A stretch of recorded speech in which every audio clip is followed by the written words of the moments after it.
they'd been up to, and we prized some miniatures away from them, freshly painted. Ooh. The paint's still wet on them, and we managed to cook up a little video so you guys can have a look at some of the first miniatures we're ready to fully announce for the old world. So let's have a look. Let's get it on.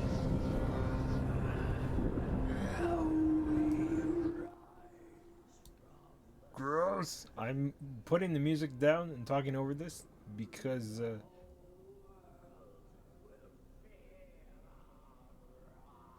whole world will fear the raft because I'm really tired of content I declaimed. Very cool laughter.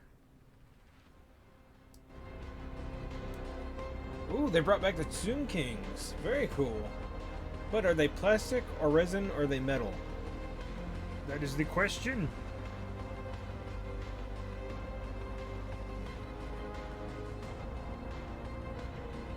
Ooh, Cobra Commander. Ooh, what is this? Holy Crusader? Oh, sword through the orc. Not cool. It's a Bretonnian.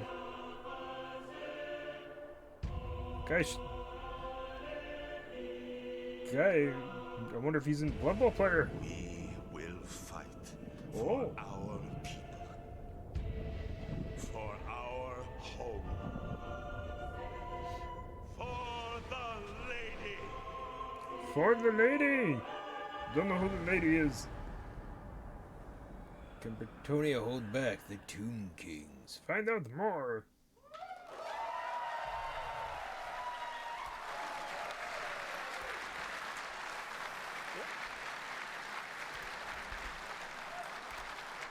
There we go.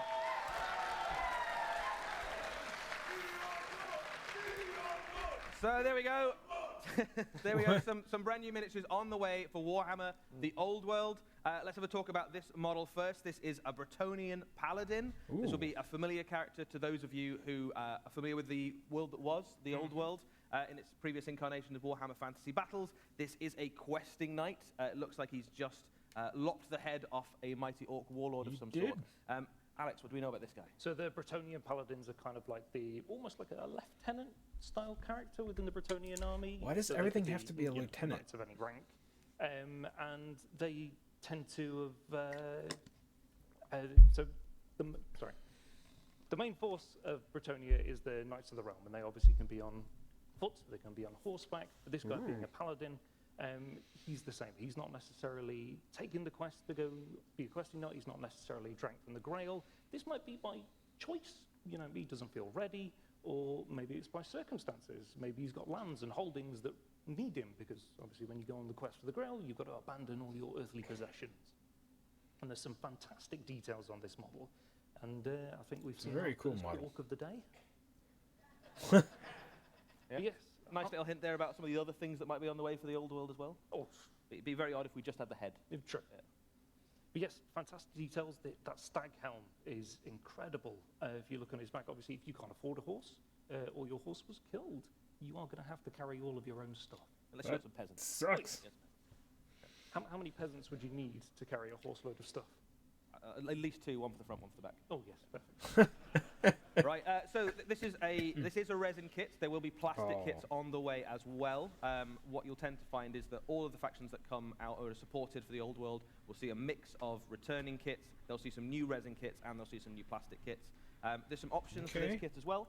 So, ooh, right, yeah, he hasn't got a helmet on. How cool is that, right? Yeah. Alternative build. So you get some options in terms of how you want to put this together. You get a helmeted and unhelmeted head. So if you want to Not have a fan of the unhelmeted head. you know, rugged-looking questing knight, maybe lost his helmet in battle, you can have that as well. Or maybe the battle's over and he's kind of sticking his sword in the orc warlock. Yeah. That's very cool. Okay, well, let's have a look at that Tomb King as well. Ooh, the Here we Tomb go. King. Somebody get him some Bretmans.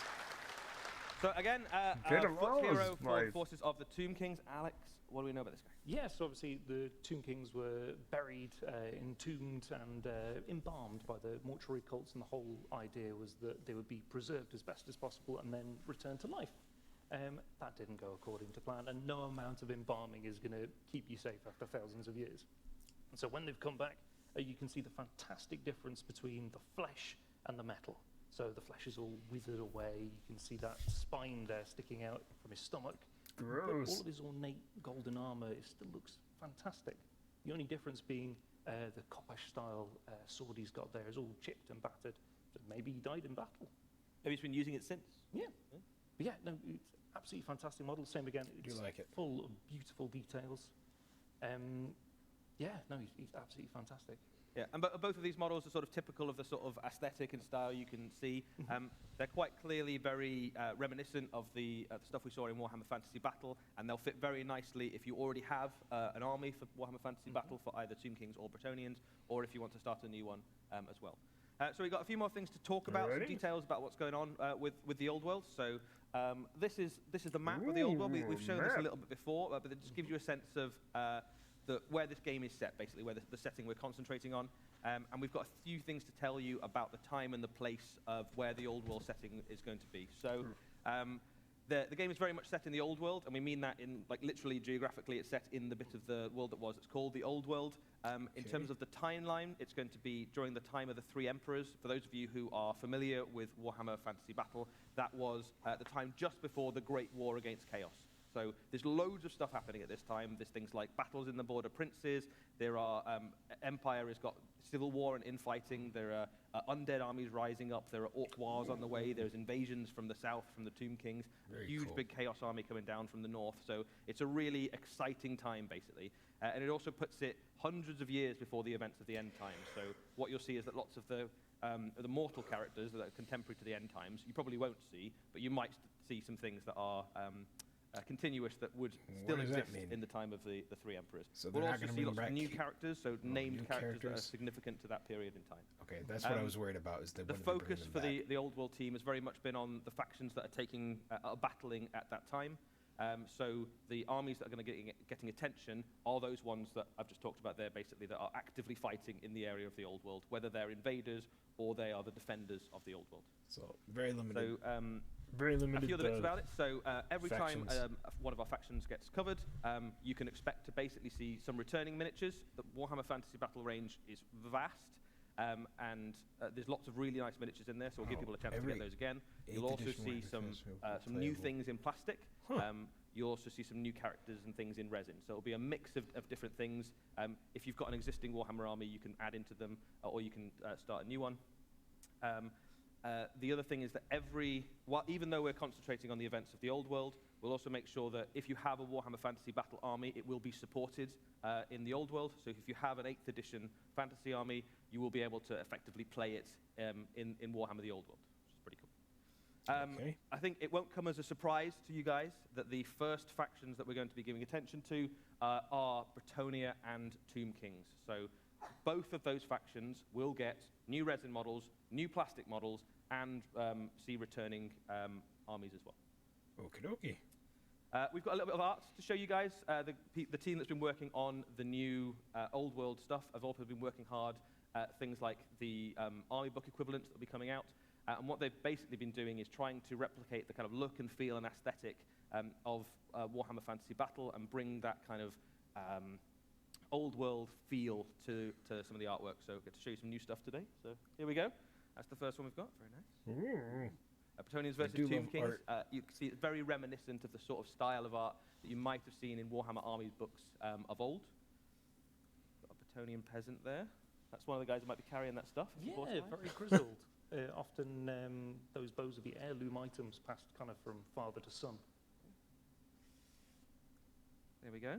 So Bretonnian blessing there. So a lot of the lore of the Old World is fleshed out a little bit more. So the idea of Bretonnian knights having a slightly ritualistic, religious kind of feel to them will very much still be a part of it. Their weapons particularly will be blessed by various deities, particularly the Lady of the Lake and that sort of thing. And that's still true at this time as it is at the events of the end times. Some Tomb King stuff for you there as well. Look at that guy. He's pretty cool. So yeah, the Nehekarans obviously would sculpt big Shabti, typically in the form of giant warriors, their gods, that sort of thing, like Jaff, the jackal-headed god of war. And so these statues would be animated by having powerful souls interred within them. And yeah, you can imagine, you know, a sort of 9, 10-foot giant obsidian statue coming at you would be absolutely terrifying. Even if you are a knight. Yes. Cool horse. Okay. A little more there. So obviously Tomb Kings have got undead creatures in their armies as well. A lot of these units might be familiar to you if you remember Warhammer Fantasy Battle of Old. But yeah, it's always nice to see them kind of reinvented and reimagined, isn't it? And then in terms of returning kits as well, you'll see things like remember that guy? That's a cool looking model. So I think the Necrosphinx, I think, one of the later models to come out for the Tomb Kings, really, really beautiful miniature that I think it's been a shame that we haven't been able to get hold of for a few years. So models like that, really great kind of centerpiece kits, you'll have a chance to pick up again, which is really cool.